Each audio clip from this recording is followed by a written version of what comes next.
जय जगन्नाथ भाई और भौणी मैंने आपण मैंने केमती अछंती आशा करे भल थे।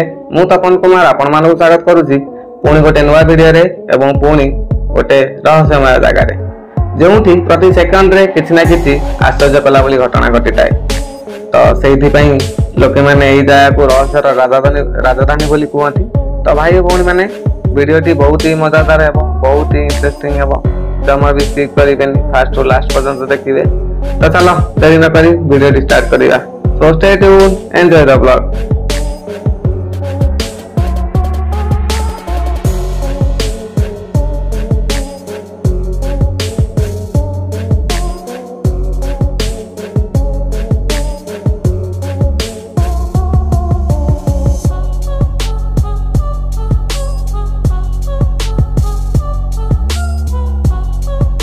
तो देखो भाई और भौणी मैंने मु वर्तमान पहुंची सारी रहस्यर राजधानी कहुवा प्रभु श्री जगन्नाथ पवित्र धाम श्रीक्षेत्र बा नीलांचल धाम जो प्रत्येक पत्थर सह जोड़ी हो लुचि रही परंपरार असंख्य रहस्य जमीक नीलचक्र चमत्कार हो कि पतित पावन बाणर विस्मय आमती अनेक अजाणा कथा और अनेक कहानी। तो भाई भौणी मैंने आसतु आज आम प्रवेश करवा रहस्यर राजधानी रे आ जानिबा 10टी बड़ रहस्य विषय जो पुरी पूरा विश्व रे तार एक स्वतंत्र ना करि। तो भाई भौणी मैंने यह एमती एक रहस्यमय मंदिर जार रहस्य को विज्ञान बुझी पारि ना। तो आसतु जानिबा से 10टी महत्वपूर्ण रहस्य विषय रे।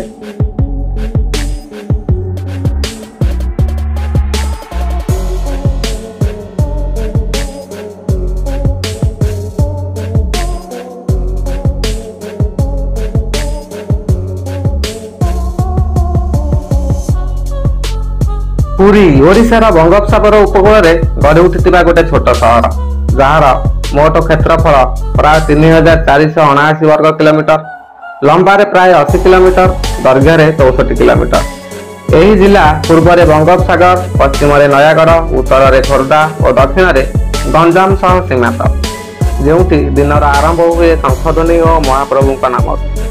यह केवल गोटे धाम नुहे, यह एक रहस्यर राजधानी जोटी प्रत्येक कोण अनुकोण लुचि रही किछि ना किछि अजଣା कथा। नंबर 1 पताकार चमत्कार। प्रतिदिन 200 फुट उच्चरे चढ़ी पताका परिवर्तन हुए एवं यही पताका सर्वदा पवनर विपरीत दिग को उड़े, जहाँ आपण केबे आसिले परीक्षा करी देखि परिबे। नंबर 2 नीलचक्र माया।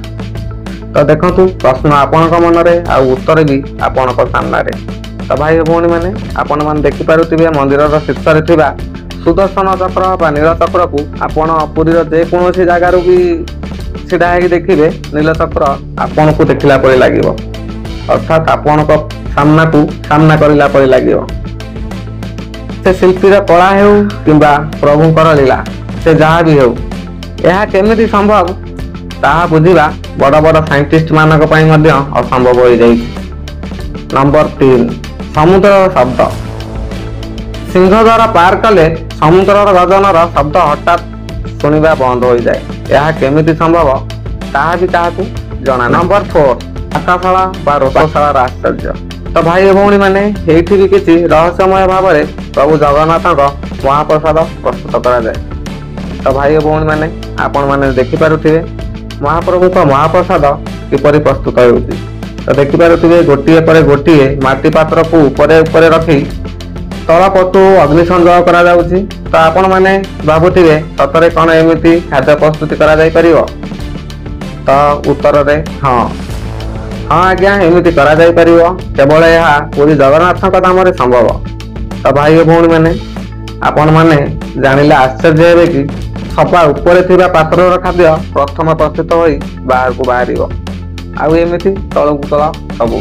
नंबर 5 प्रसाद केबे कम हुए। तो भगवान आउ एक आश्चर्य होउछि प्रसाद केबे कम हुए, अर्थात प्रतिदिन जेतिकी परिमाण रे महाप्रसाद प्रस्तुति हेबा कथा सेतिकी परिमाण रे हुए, किंतु जेते भी भक्त आसी थांतु ना काहेकि समस्ते महाप्रसाद पाइबार सुजोग पाई थांती, कारण महाप्रसाद केबे कम हुए कि केबे अधिक मध्य हुए नहीं।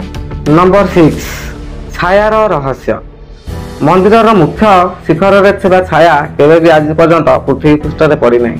नंबर 7 पताका परिवर्तन नियम कुआଯାଏ कुआडे जदि पताका परिवर्तन गोटे दिन बंद हो जाए तेबे मंदिर 18 वर्ष पर्यंत बंद रहिबो जहाँ आज पर्यंत केबे होई नहीं।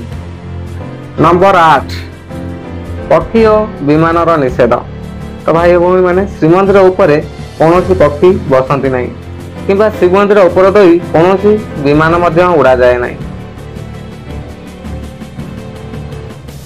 नंबर 9 सुदर्शन चक्र गुप्त दृश्य। मंदिर टॉप रे थिबा नीलचक्र 20 फुट विशिष्ट बड़ किंतु आपण जदि मंदिर तलू देखिए ताहा आपण को खूब छोट देखा जिवो। सबुठ बड़ कथा हेउची एते बड़ नीलचक्र को लगेया पई कोनोसी यांत्रिक सहायता निया जाय नै। नंबर 10 भातरू चाउल हेबा रहस्य। तो भाई भौणी मैंने आपण माने जानिथिबे साधारणतः चाउलरू भात हुए किंतु जगन्नाथଙ୍କ नामरे चाउलरू भात हुए पुणी भातरू चाउल हुए अर्थात निर्माल्य जहाँ आपण घरे मध्य वर्ष वर्ष धरी साइतिकी रखिथिबे आपण माने। तो देखिले भाई भौणी मैंने पुरी केवल गोटे स्थान नुहे यह एक आस्था रहस्य और भक्तिर अविचल प्रतीक। महाप्रभु रहस्य रे आपण जेते भी गभीर को जीवे सेते नुआ नुआ अनुभूति पाइबे। तो भाई भौणी मैंने देखिले महाप्रभु नीलाखिला एमती किसी थिला। तो भाई भौणी मैंने वीडियो केमती लगिला आपण कमेंट माध्यम रे जणाइबे। जदि भल लागिछि तबे लाइक और शेयर करिया को जमा भूलिबेनी।